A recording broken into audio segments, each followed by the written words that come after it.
Les garanties étaient à 4 000 euros. Tout était emporté, comme on voit. Hein, depuis combien de temps tu fais ça? Tu fait 20 jours de travail. 20 jours? 20 jours de travail. Avec un papier de fonds de commerce quand même donné à l'assurance. Il n'y a même pas remboursé mon fonds de commerce. Alors, donc tu sont ouverts alors? Oui, 20 jours. 20 jours de travail, 15 000 euros investis, mort comme ça.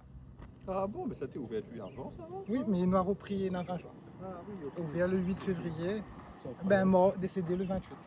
Ah, c'est ça, on a repris l'activité. Il est vraiment mort. Hein. Ouais. Quelqu'un là, ben, il est abandonné seul.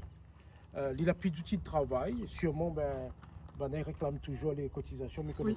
les cotisations, il est toujours réclamé. Justement.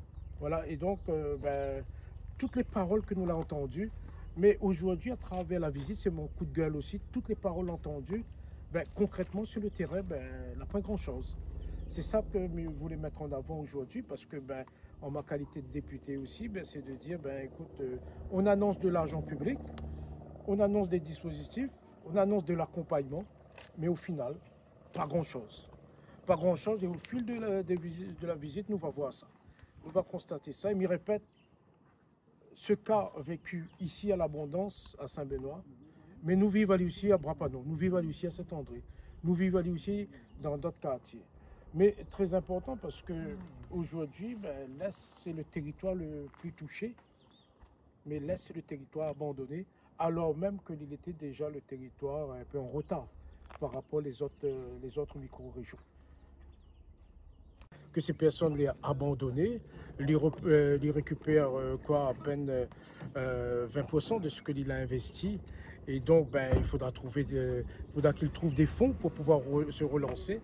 Mais il faudra trouver beaucoup plus de ce qu'il a investi parce que là, il n'y a plus rien. Et il est au chômage et il continue à payer les charges.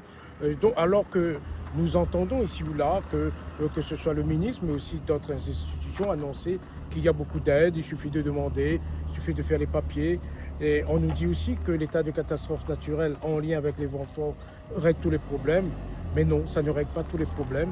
Et c'est pour cette raison que autant les professionnels, mais que d'autres personnes aussi sont abandonnées aujourd'hui par le système. Et c'est pas normal. C'est pas normal qu'on abandonne des salariés alors qu'il y a un taux de chômage très élevé, des gens qui ont la volonté de travailler, les gens qui étaient en plein lancement de leurs activités. Ça fait à peine un mois qu'il est installé et il se retrouve comme ça, seul, abandonné.